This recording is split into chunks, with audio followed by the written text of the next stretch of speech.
आशी आज बहुत गुस्से में थी और होती भी क्यों ना। उसे लगता था मोहल्ले की सभी बहुओं में सबसे ज्यादा दुखी वही है। कल शाम को जब अभिषेक आशी के पति घर आए तो आशी का सारा गुस्सा उन पर निकला है। आशी ने कहा, सारे घर का काम मुझे ही करना पड़ता है। अब सामने वाले पड़ोसी शर्मा अंकल की बहू को देखो, वह तो कभी नहीं निकलती बाहर। उसे तो कभी भी बाहर जाते हुए भी नहीं देखा है। एल और एक मैं जो दिन भर घर के कामों से स्कूटी लेकर बाजारों में घूमती रहती हूँ, ई एल। और आकर फिर घर का काम करो, खाना बनाओ, और तो और बच्चों की सारी जिम्मेदारी भी मेरे ऊपर है।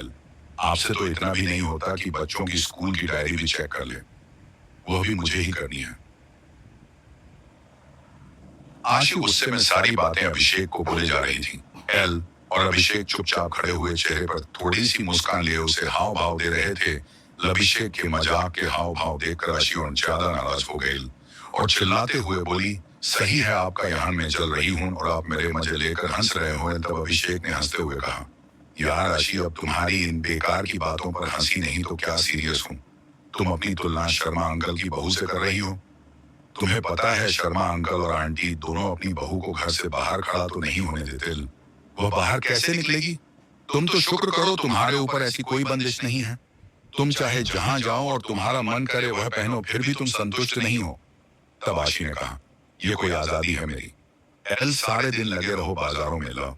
मैं भी चाहती हूँ कि कभी कभी मुझे किसी चीज के लिए बाजार जाने का मन ना करें तो वह चीज तुम मुझे लाकर घर पर दे दो, पर तुमसे तो उम्मीद करना ही बेकार। एल, तभी तो मेरा एक पैर घर में होता है और एक पैर बाजार में। एल। तब अभिषेक ने कैसे जैसे आशी को मनाया और फिर रात का खाना खाकर सब सो गए। एल। अगले दिन आशी किसी काम से बाजार के लिए निकली ही थी। उसे आवाज आई, एल दीदी इधर देखो। आशी आवाज सुनकर भी अपना वहम समझकर आगे बढ़ने लगी। फिर दोबारा उसे वही आवाज आई। तब उसने देखा शर्मा अंकल की बहू अपने कमरे की खिड़की से उसे आवाज दे रही थी। एल। जब आशी ने उसकी तरफ देखा तो उसने इशारा करते हुए अपने पास बुलाया और कहा, भाभी क्या आप मुझे लाल रंग की नेल पॉलिश ला दोगे? मैंने अपने पति से कहा था पर उनके पास समय की कमी होने की वजह से उन्होंने मुझे टाल दिया था। कहा कभी और बाद में ला दूंगा। एलपी वास्तान है।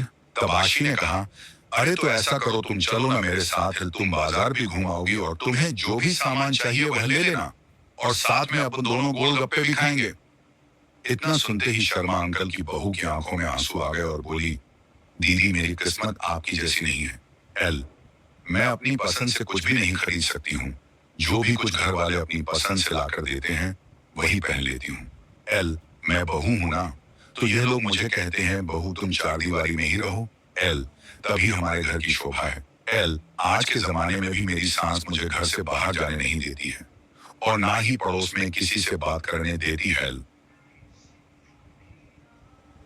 तभी पीछे से आवाज आई बहू, और वह अपनी अधूरी बातों को बिना पूरा करे ही अंदर चली गई। और उसके अंदर जाने के बाद आशी यह सोचने पर मजबूर हो गई कि किस्मत किसकी खराब निकली, मेरी कि मुझे अपने घर और बाहर दोनों का काम संभालना पड़ता है, जो अपने घर के बाहर भी खड़ी भी नहीं हो सकती है। एल।